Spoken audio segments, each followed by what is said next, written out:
Se você tem máquinas e equipamentos que necessitam fazer a adequação de NR12 e sempre se pergunta, será que está faltando alguma coisa? Este vídeo vai te ajudar a resolver isso. Vou listar documentos mínimos que uma fiscalização exige e vou apontar os cuidados para elaborar. Vem comigo! Eu sou Douglas Custódio, criador do portal NR12 Sem Segredos, que compartilha informações sobre segurança de máquinas e NR12.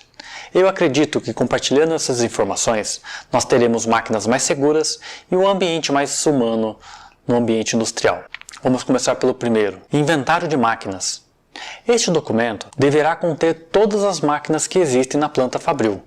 Ele deve ter no mínimo o nome da máquina, um descritivo mínimo da máquina, a localização dessa máquina, para você conseguir enxergar isso na planta baixa, idade da máquina, potência, quilowatts, watts, ou capacidade como produção, produtividade ou até mesmo capacidade de uma prensa em toneladas. E se você tiver, a análise de risco. O objetivo deste documento é você ter um panorama geral de todas as máquinas que você tem na sua planta. E com isso você conseguir categorizar e priorizar as ações para redução de risco em todas as suas máquinas. E é claro que serve também para a fiscalização do Ministério do Trabalho. Quando pegar a lista, vai saber onde estão os riscos maiores na sua planta. Outro documento é a planta baixa.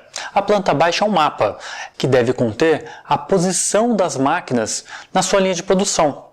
Ou seja, com essa planta baixa, qualquer um que mesmo não conhecendo a sua fábrica consegue localizar a máquina. Nesta planta baixa, você pode incluir algumas informações a mais, como fluxo de processo, materiais, posição dos operadores, número ou quantidade de peças produzidas em cada uma das máquinas, isso para agregar informação neste mesmo documento. Outro documento que eu acho mais importante é a análise de risco. Este é o mais importante dentre todos os outros que eu estou falando aqui, pois nele estarão mapeados os riscos inerentes naquela máquina. E só depois de mapeados os riscos você vai conseguir fazer uma ação para a redução desses riscos.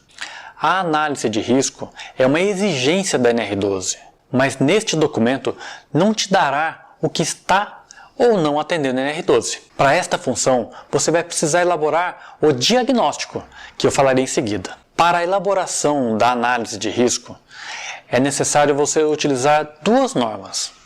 A primeira norma é NBR ISO 12100, versão 2013.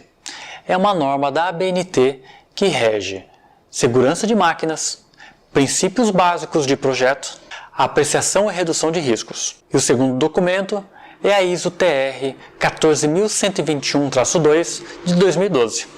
É muito importante que o profissional que faça análise de risco elabore seguindo essas duas normas. Caso você não tenha qualquer uma dessas duas normas, vou deixar um link aqui abaixo no descritivo desse vídeo, duas maneiras de você adquirir essas normas. Uma é a ABNT e a segunda é a Target. Este documento deve ter um engenheiro como responsável técnico registrado no CREA, ou seja, uma ART, uma anotação de responsabilidade técnica. Agora sim, falando do diagnóstico. Neste documento deverá estar apontado o que está atendendo ou não na sua máquina e os itens que não se aplicam. Este é um checklist mínimo contendo o item da norma, uma evidência e a conclusão ou diagnóstico do item. Para não ficar confuso entre análise de risco e diagnóstico, a análise de risco ela vai te apontar os riscos existentes na máquina e, em consequência, alguma ação para a redução do risco. Já o diagnóstico ele vai te apontar se você atende ou não os critérios escritos na norma. Os dois documentos são complementares, um não exclui o outro. Para você ter uma análise completa, é necessário você ter os dois documentos, a análise de risco e o diagnóstico. Agora o plano de ação.